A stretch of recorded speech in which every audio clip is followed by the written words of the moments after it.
Join me as I finally conquer procrastination, once and for all. Hey there. Imagine this. It's you versus procrastination, a battle you've fought more times than you care to admit.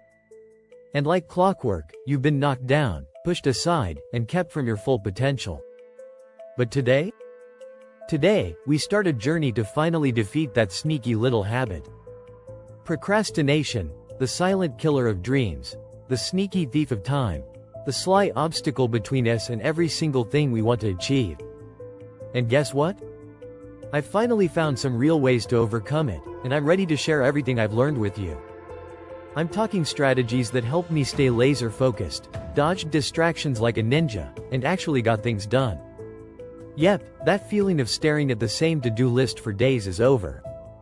Ready to join me in saying goodbye to the procrastination zone? Strap in, because we're diving headfirst into how you, too, can finally break free. Why you're procrastinating? Spoiler.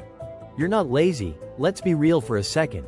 If procrastination were a sport, I'd have Olympic gold medals by now. I've made countless promises to finally change, only to end up binge watching a show I've already seen 3 times. Relatable, right? But here's the thing. Procrastination isn't about laziness or lack of willpower. It's deeper. We procrastinate because we're avoiding discomfort.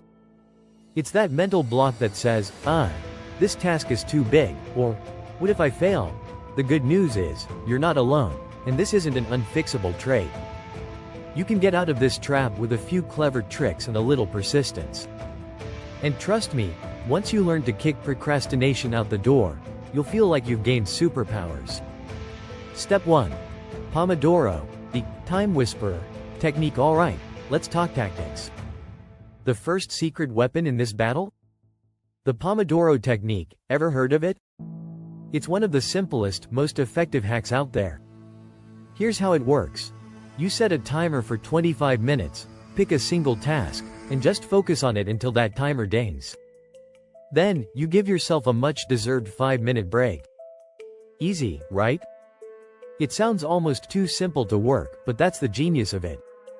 When you know you only have to concentrate for 25 minutes, that giant overwhelming task suddenly doesn't feel so scary. And here's why it works so well. It trains your brain to focus in short bursts, and the breaks keep you from burning out.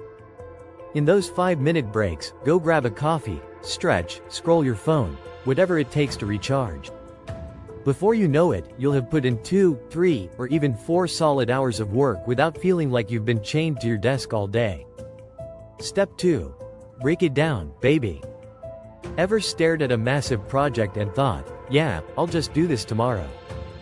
Spoiler alert. Tomorrow never comes. Here's the deal. Big tasks are the enemy of productivity. They overwhelm us into submission.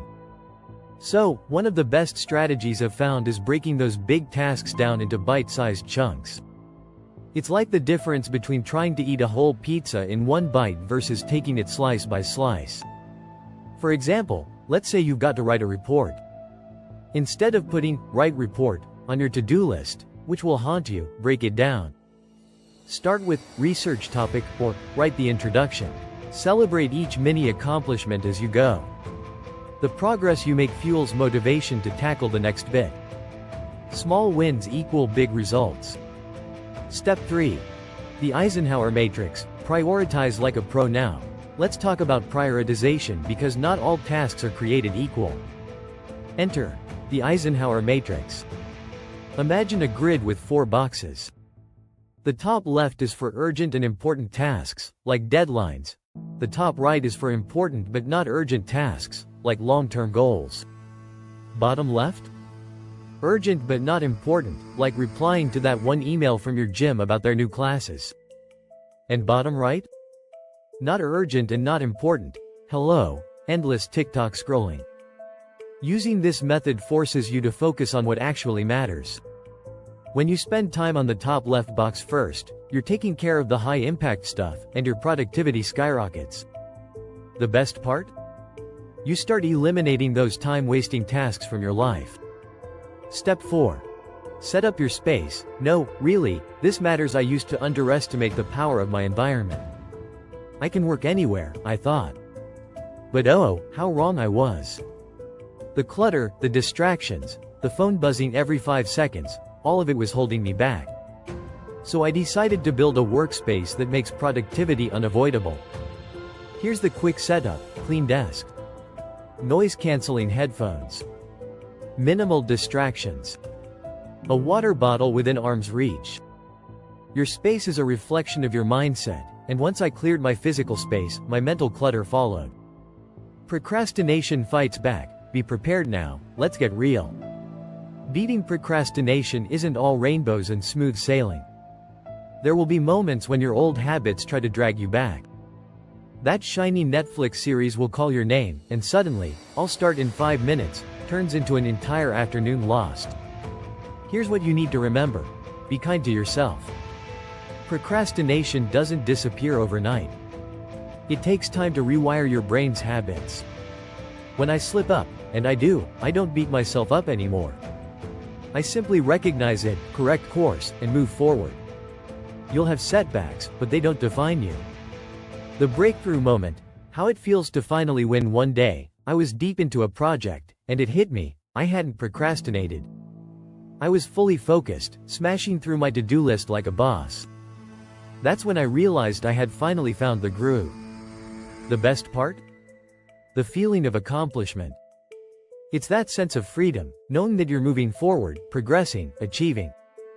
And that's what I want for you, to feel that incredible rush of pride and power. It's like unlocking a new level in a video game. Each task you finish, each project you complete, you get better, stronger, and more confident.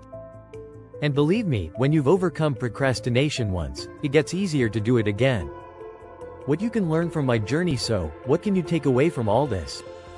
Let me hit you with the top 3 takeaways. You can beat procrastination, seriously. It's possible. You're not stuck in this pattern forever. Commitment and perseverance. This isn't a one and done thing. You've got to show up every day, even when it feels impossible. The rewards are life-changing. When you beat procrastination, you don't just get more done, you feel freer. You have more time, less stress, and a greater sense of control over your life. The surprising science behind procrastination. Now, let's nerd out for a second. Did you know procrastination is actually linked to our brains trying to protect us from stress?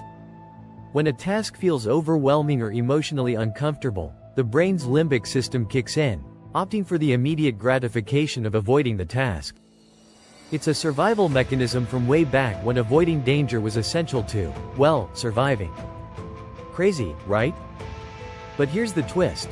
Our brains don't realize that the stress of a deadline is different from the stress of a predator. That's why we need these techniques to rewire our thinking and get stuff done without feeling like our brain is on fire. What next? Now that you've got the tools, the tricks, and the strategies, it's time to take action. I've shared what worked for me, but the real magic happens when you try it yourself. So grab a timer, break down that big task, and start chipping away. One Pomodoro at a time.